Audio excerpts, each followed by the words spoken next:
In the fading light of a Chicago autumn evening, Lee Min-ho stood at the edge of Lincoln Park, watching a world he'd long ago stopped believing in.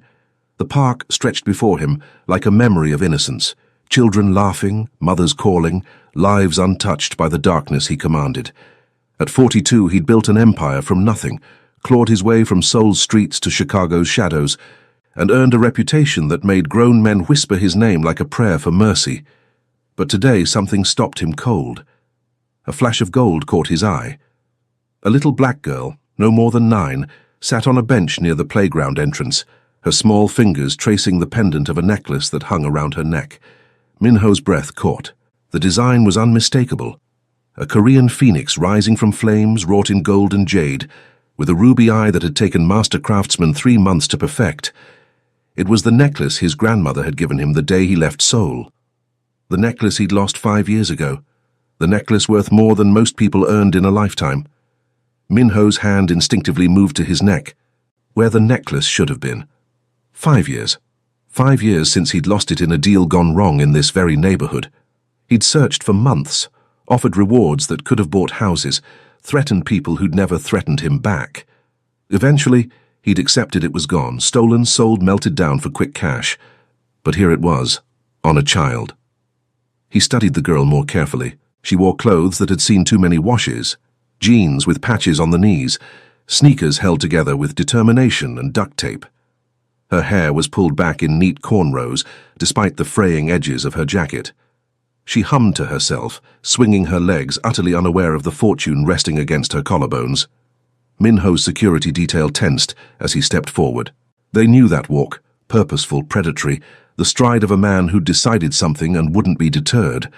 But he raised a hand, stopping them 20 feet back. "Stay here," he commanded in Korean. His second-in-command, Jae-sung, nodded, but kept his hand near his concealed weapon. Min-ho approached slowly, not wanting to startle her. Years of reading people told him this child had been taught to fear strangers, especially men like him. Expensive suit, cold eyes, the kind of presence that announced danger without a word spoken. "Hello," he said, his accented English softer than usual. The girl looked up, her brown eyes widening. She clutched her small backpack tighter. "Hi." "That's a beautiful necklace." Her hand flew to the pendant protectively. "My mama gave it to me." Min-ho's jaw tightened, but he kept his expression neutral. "Your mama has good taste. Where did she find something so special?" The girl's gaze darted toward the street, then back to him. Smart kid, cautious. Good. "I'm not supposed to talk to strangers." "Smart rule," Min-ho acknowledged. "Is your mama nearby?" Before the girl could answer, a woman's voice cut through the early evening air. "Amara, step away from that man!" Min-ho turned to see a black woman rushing toward them, her work uniform, a grocery store vest over jeans, identifying her before her protective fury did. She was in her early 30s, moving with the exhausted determination of someone who'd worked a double shift and still had a child to protect. Serena Johnson had seen men like this before. Expensive suit, cold demeanor, the kind of man who didn't belong in her neighborhood unless he was collecting debts or causing trouble.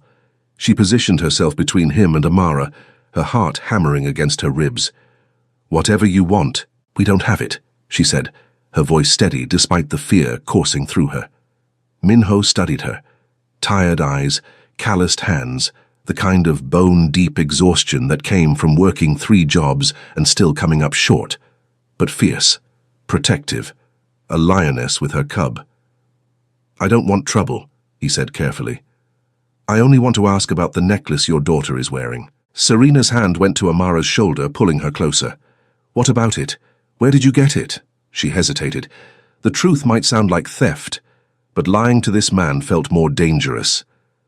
"I found it, a few years ago, in the alley behind my building. I've been holding on to it, hoping to find the owner." Min-ho's eyebrows lifted fractionally. "You found it years ago and kept it." "I figured someone would be looking for it," Serena said defensively. "It looked important, personal." "And you gave it to your daughter to wear?" "She's careful with things. I thought—" Serena's voice faltered as she realized how this sounded. "I thought if anyone recognized it, they could claim it. I wasn't trying to steal it." For a long moment, Min-ho said nothing. His security team shifted restlessly behind him. Cars passed on the street. Somewhere in the park, children shrieked with laughter.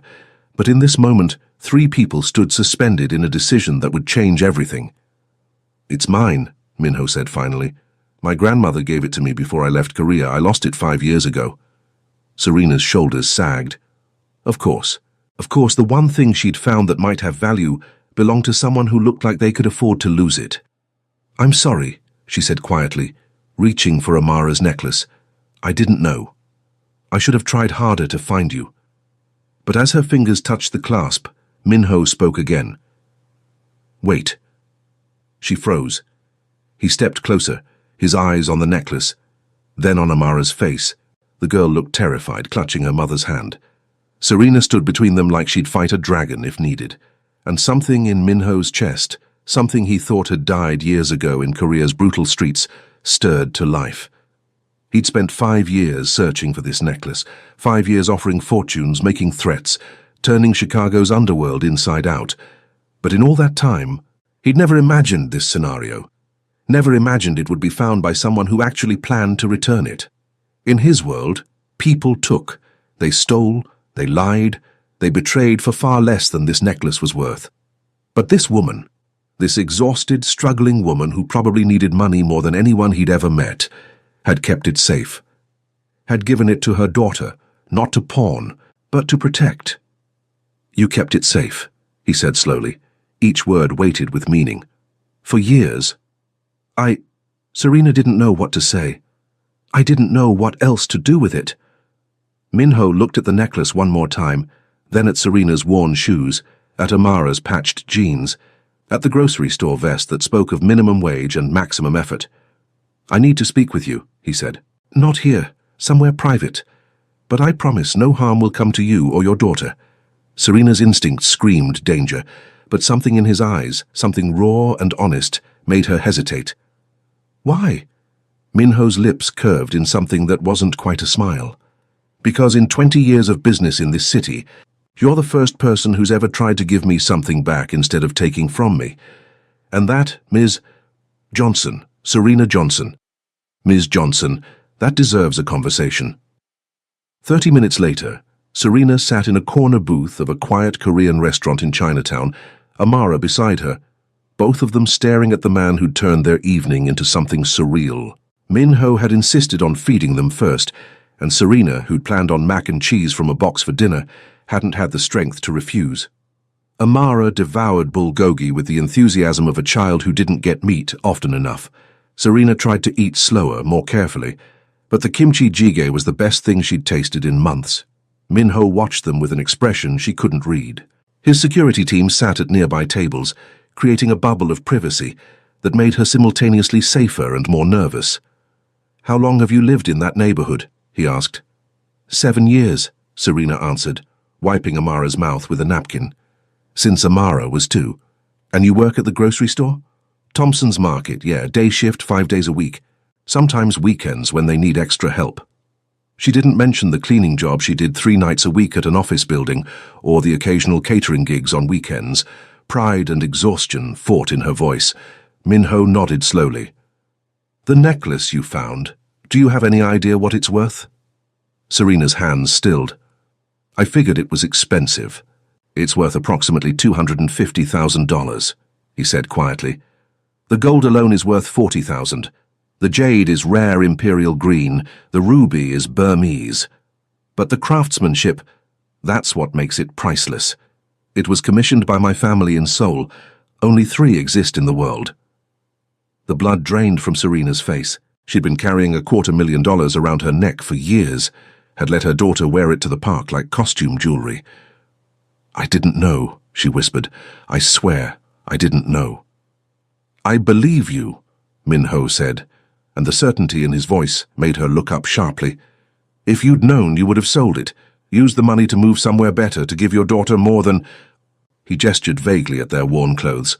"This." Serena's spine straightened. "We make do. I work hard. Amara has food, shelter, love. We're doing fine." "Are you?" The question hung in the air like a challenge. Serena wanted to say yes, wanted to defend her life, her choices, her motherhood. But Minho's eyes saw too much. saw the exhaustion she carried like a second skin, the worry that kept her up at night, the calculations she did every month trying to make poverty stretch far enough to cover dignity. "The necklace is yours," she said instead, reaching for the clasp. "Amara, honey, we need to give it back." Amara's eyes welled with tears.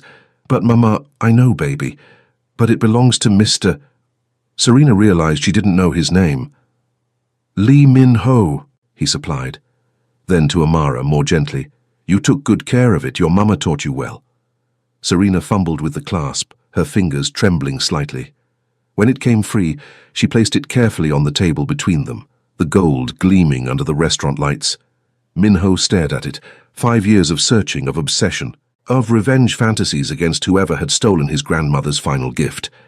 And here it was, returned by a woman who had every reason to keep it and no reason to give it back. He didn't touch it. "Ms. Johnson," he said slowly, "in my line of work, I deal with people who would kill for a fraction of what this is worth. I've seen men betray brothers for less. I've watched empires fall over smaller fortunes." He paused, his fingers drumming once on the table. "You holding on to this, planning to return it, that's not something I understand." "It wasn't mine to keep," Serena said simply. "Neither is most of what people possess." She met his gaze directly. "Maybe in your world. In mine, you work for what you have. You earn it. You don't take what doesn't belong to you." Min-ho felt something shift in his chest. His grandmother had said similar things, back when he was young and Seoul was still home, before survival had taught him different lessons. "I want to offer you something," he said abruptly. Serena's eyes narrowed.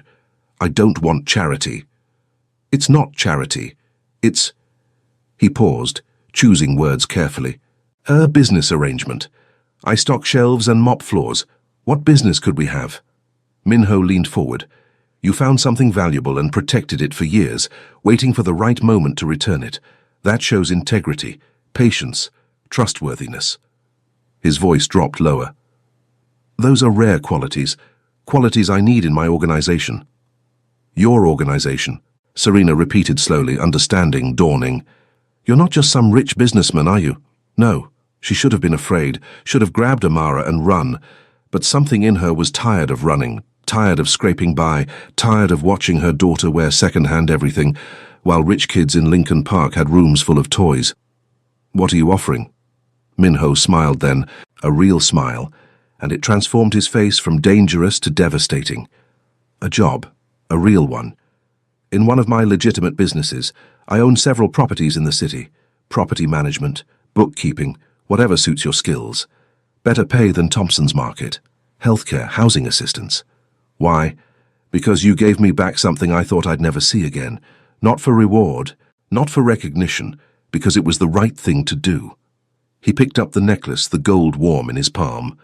"In my world, Ms. Johnson, that makes you either very foolish or very brave. I'm betting on brave." Serena looked at Amara, who was watching the conversation with wide, intelligent eyes. Looked at the empty plates before them, the best meal they'd had in months.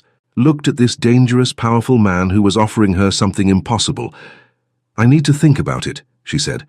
Min-ho nodded. "Fair enough. But Ms. Johnson—" He stood, straightening his jacket, the necklace disappearing into his pocket. "In this city, opportunities like this don't come twice. Think quickly." Serena didn't sleep that night.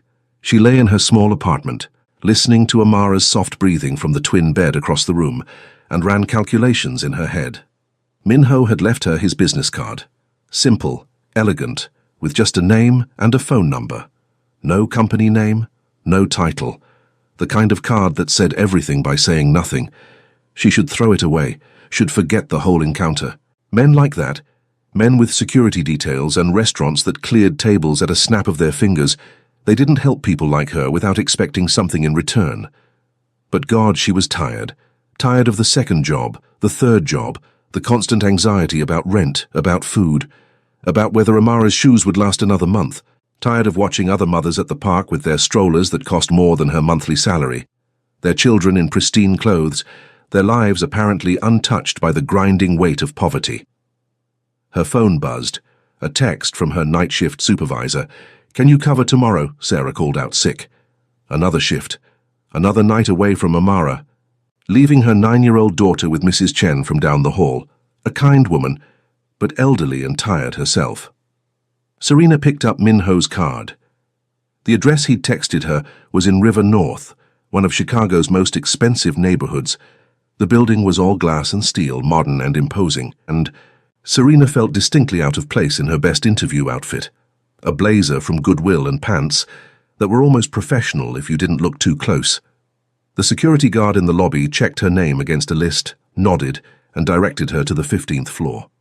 The elevator was faster and smoother than any she'd ridden before. Minho's office overlooked the Chicago River.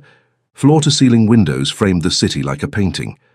He stood with his back to the door, hands in his pockets, the white shirt he wore this time casually elegant, the top 4 buttons undone in a way that suggested power rather than relaxation. "Ms. Johnson," he said without turning, "I wasn't certain you'd come." "I almost didn't." He turned then, a slight smile on his lips. "But you did." "Why?" Serena set her purse down on the chair beside her but didn't sit. "Because I have a daughter who deserves better than what I can give her working at Thompson's Market. Because I'm exhausted and angry and tired of being one unexpected expense away from homelessness." She lifted her chin. "And because you're right, opportunities like this don't come twice." "Honest," Minho observed. "Good. I value honesty." "What exactly do you value it for, Mr. Lee? What's this really about?" He moved to his desk, pressed a button on his phone. "Jae Sung, bring the folder." Moments later, his second-in-command entered, placed a manila folder on the desk, and left without a word. Minho opened it, turned it toward Serena. Inside were documents, contracts. A job offer for a property manager position at one of his residential buildings. Salary, $75,000 a year. Benefits, comprehensive health insurance, retirement plan, housing allowance. Serena's knees went weak. 75,000. She currently made 28. "This is..." She couldn't finish the sentence. "Fair compensation for managing a 40-unit building," Minho said. "You'll oversee maintenance, handle tenant relations, coordinate with contractors. I'll provide training. The housing allowance covers a 2-bedroom apartment in the building, rent-free." "Why me? I have no experience with this." "You've kept an apartment for 7 years on poverty wages. You've raised a child alone. You've managed to maintain dignity and integrity in circumstances that would have broken most people." Minho's voice was calm, factual. "Those are exactly the skills I need." Serena sat down heavily. "What's the catch?" "No catch. You work for me. You do the job well. You and your daughter have stability, security, a future. And if I don't do the job well, then we part ways professionally. But I don't think that's a concern." He paused. "You protected something precious for years without knowing its value, Ms. Johnson. Imagine what you'll do when you actually have resources." She stared at the contract. The numbers blurred slightly. This was insane, impossible. People like her didn't get offers like this. "I need one thing in return," Minho said quietly. There it was. The catch. "What?" He picked up the necklace. He'd been wearing it since last night, she noticed. The phoenix gleamed against the ink of his neck tattoo. "I need you to keep being exactly who you are. Honest, hard-working, someone who does the right thing even when it costs them." He met her eyes. "My world has very few people like that, Ms. Johnson. I'd like to have at least one person in my organization I can trust completely. You don't know me. I know you had $250,000 and gave it back. That's all I need to know." Serena's hands trembled as she reached for the pen he offered. This was crazy. This was too good to be true. This was exactly the kind of decision that changed lives, for better or worse. But when she thought of Amara's patched jeans, of the apartment with heat that barely worked in winter, of the constant exhaustion that made her feel 40 instead of 33, she signed. Minho's smile was genuine. "Welcome to the team, Ms. Johnson." "Serena," she said softly. "If we're going to work together, call me Serena." "Serena," he repeated, testing the name. "I'm Minho." "No more Mr. Lee." She stood, still shaking slightly, the contract clutched in her hands like a lifeline. At the door, she paused. "Why are you really doing this?" Minho was quiet for a moment. Then, "My grandmother used to say that the universe keeps score even when we don't." You did something kind for a stranger without expecting anything in return. Maybe. He touched the necklace at his throat. Maybe this is the universe settling accounts. Serena nodded slowly and left, carrying a future she'd never dared to imagine. Behind her, Min-ho stared out at Chicago's skyline, the phoenix necklace warm against his skin, and wondered when exactly he'd started believing in karma again. 3 months later, Serena stood in her new apartment, watching Amara do homework at a real desk in her own bedroom, and still couldn't quite believe it was real. The apartment was beautiful, hardwood floors, updated kitchen, windows that actually closed properly, heat that worked, hot water on demand. Amara had her own room for the first time in her life, painted purple at Serena's insistence that this was their home now, not just another temporary stop. The job was demanding but fair. Min-ho had been right about her skills translating. Managing a household on nothing prepared you remarkably well for managing 40 households with actual budgets. The tenants respected her, the maintenance staff listened when she spoke, and the contractors stopped trying to overcharge once word spread that she was under Lee Min-ho's protection. That protection was subtle but absolute. A plumber tried to inflate an invoice once. Serena mentioned it to Min-ho in their weekly meeting. The plumber not only corrected the bill but offered a discount and apologized profusely. She didn't ask what Min-ho had said. She didn't need to. "Mama," Amara called from her room. "Can Destiny come over Saturday? Her mum said it's okay." Serena smiled. Destiny was a girl from Amara's new school, a better school, in a better neighborhood, where her daughter's intelligence was recognized instead of overlooked. "Sure, baby, we can make pizza. Not box pizza, real pizza. The kind with actual toppings and cheese that melted properly." The buzzer rang. Serena checked the intercom. Min-ho. He'd taken to stopping by occasionally, ostensibly to check on building maintenance, but really, she suspected, to check on them. "Come up," she said, buzzing him through. When she opened the door, he held a bag from a Korean bakery she'd mentioned liking. "Thought Amara might enjoy these. You're going to spoil her." "That's the idea." He stepped inside and Amara immediately ran out to greet him. "Min-ho, look, I got an A on my math test." She thrust the paper at him proudly. He examined it seriously. "Excellent work. I knew that tutoring would help." Serena had protested when he'd offered to pay for a tutor, had argued she could help Amara herself, but he'd pointed out that she was already working full-time, and wouldn't she rather spend their time together, actually being together, not struggling through long division? He'd been right. Again. "Why don't you start on that pastry in the kitchen?" Serena suggested to Amara. Then back to homework. When they were alone, Min-ho's expression grew more serious. "How are you really doing?" "Honestly? Sometimes I wake up and think this is all a dream." Serena gestured at the apartment. "That I'll open my eyes in the old place, and this will all have been some elaborate fantasy. It's real. You earned it." "Did I?" "All I did was return something that wasn't mine." Min-ho moved to the window, looking out at the city. "Do you know why I really hired you, Serena?" She waited, sensing this was important. "When I lost my grandmother's necklace, I became someone I didn't recognize. Ruthless, yes, I've always been that, but also bitter, convinced that everyone was out to take from me, that trust was weakness, that the only way to protect what mattered was to never let anything matter too much." He turned back to her. "Then you appeared, with your daughter, your honesty, your—" He searched for the word. "Your goodness. And it reminded me of why I fought so hard to get out of Seoul's slums, not to become rich, not to become powerful, but to create a life where goodness could exist without being punished for it." Serena's throat tightened. "Min-ho." "You gave me back more than a necklace," he said quietly. "You gave me back a piece of who I used to be, who I wanted to be, before survival required me to become something else." The moment hung between them, heavy with meaning Serena wasn't sure how to interpret. Was this gratitude? Something more? Before she could respond, his phone buzzed. He glanced at it, his expression shuddering. "I need to go, business." The word business could mean anything. Serena had learned not to ask. Her job was legitimate, completely clean. But Min-ho's empire extended into shadows she didn't want to examine too closely. "Be safe," she said instead. He paused at the door. "Always am." Then, softer. "Thank you, Serena.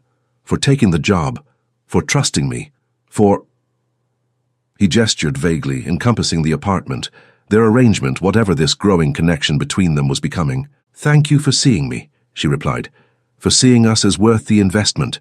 You're worth infinitely more than I could ever invest," Minho said, and left before she could respond. Serena stood at the closed door for a long moment, her heart doing complicated things in her chest. She'd accepted this job as a transaction, her skills for his money, her honesty for his protection. Clean, simple. But somewhere in the last 3 months it had become something else.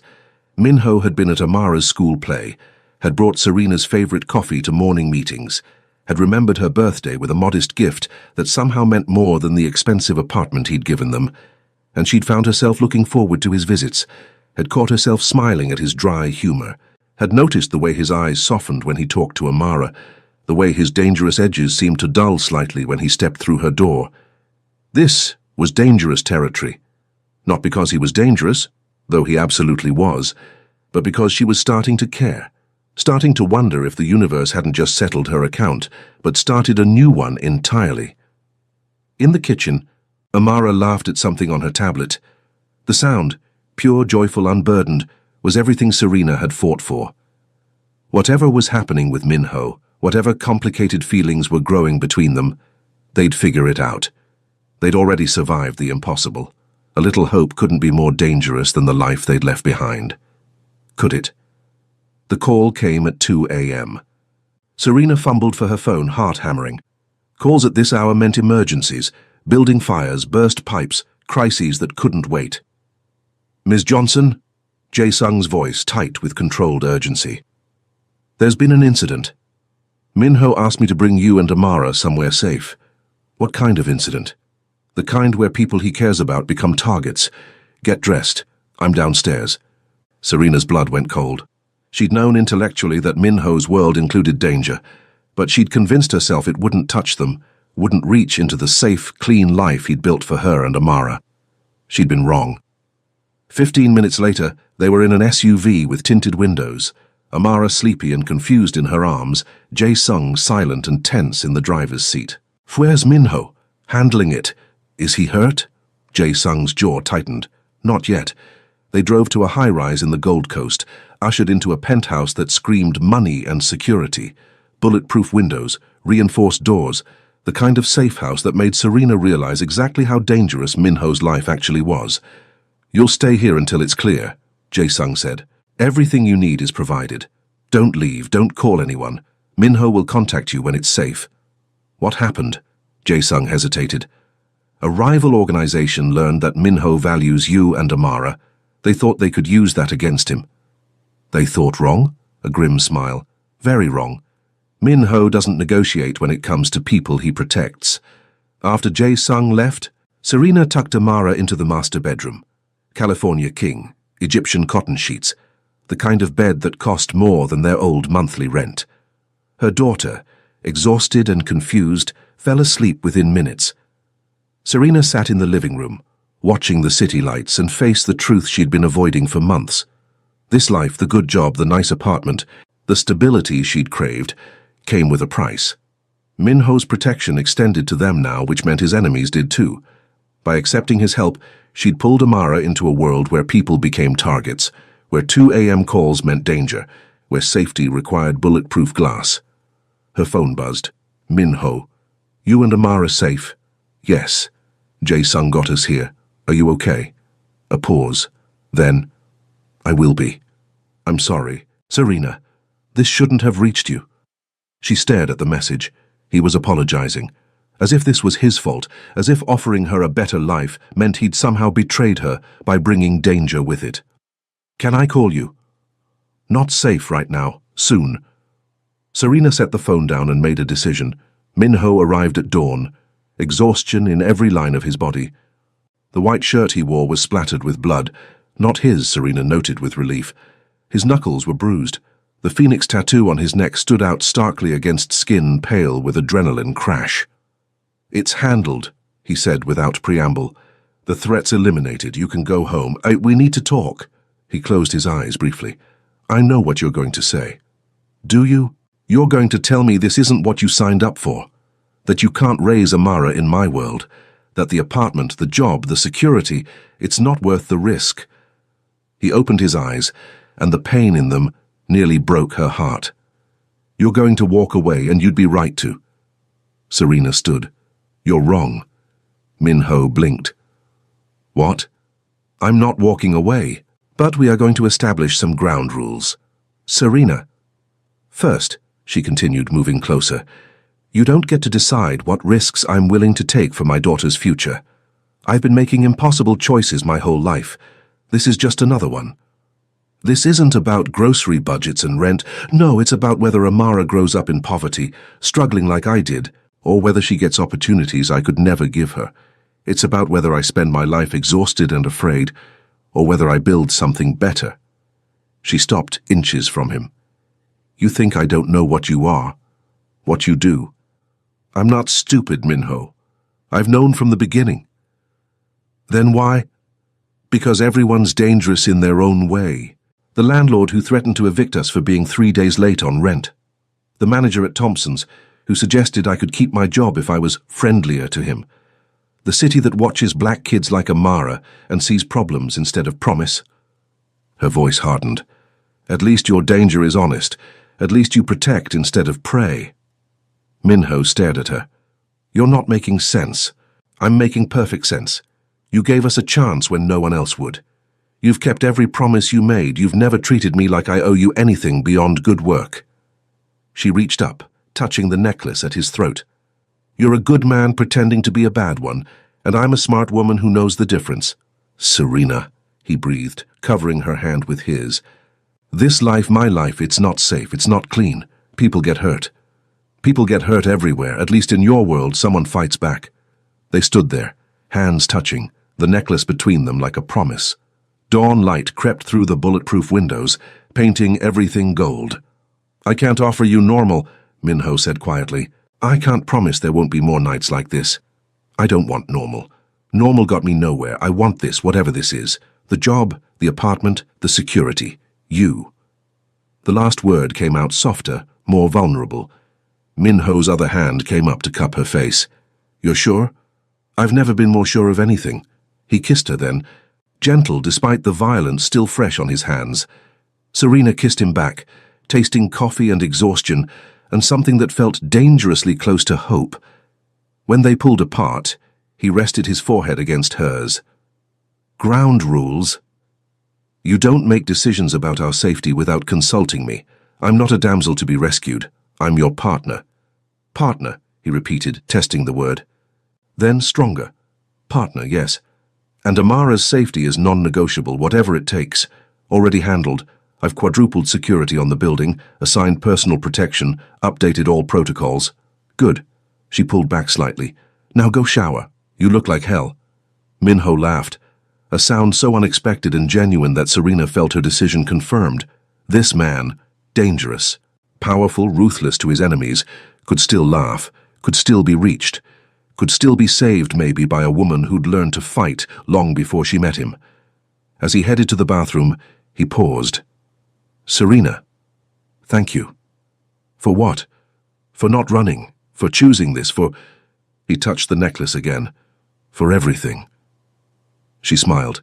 Thank you for finding us in that park. For seeing worth in a woman who'd given up on being seen. I'll always see you, Min-ho promised, from now until forever. Amara's 10th birthday party filled Min-ho's penthouse with laughter and chaos. Children from her school, friends from the building, even Mrs. Chen from their old neighborhood. Everyone Serena and Amara cared about, gathered in celebration. Min-ho stood at the edge of the festivities, watching Serena coordinate games and cake, with the same efficiency she brought to managing his properties. She'd expanded her role over the past year, now overseeing 3 buildings, proving every day that his faith in her had been justified. But more than that, she'd changed him, softened edges he'd thought were permanent. Reminded him that power could protect instead of just destroy, that family could be chosen, not just inherited. Amara ran up to him, face sticky with frosting. Min-ho, Mom says you have a present for me. He smiled, producing a small box. Inside, a delicate necklace, a phoenix smaller than his grandmother's but crafted by the same jeweler in Seoul. For when you're older, he said. To remember that sometimes what's lost can be found again. That kindness is never wasted. That family is what we make it, Amara finished, repeating words he'd said before. Serena joined them, slipping her hand into his. No ring yet. They were taking things slow, building something solid, but the promise was there. Happy? She asked. Minho looked at his penthouse full of life. At the child who'd led him back to his own humanity, at the woman who'd gambled everything on his capacity for good. Completely, he said, and meant it with every fibre of his being. The necklace at his throat gleamed in the afternoon light, a reminder that sometimes what you think you've lost forever comes back to you, transformed into something even more precious.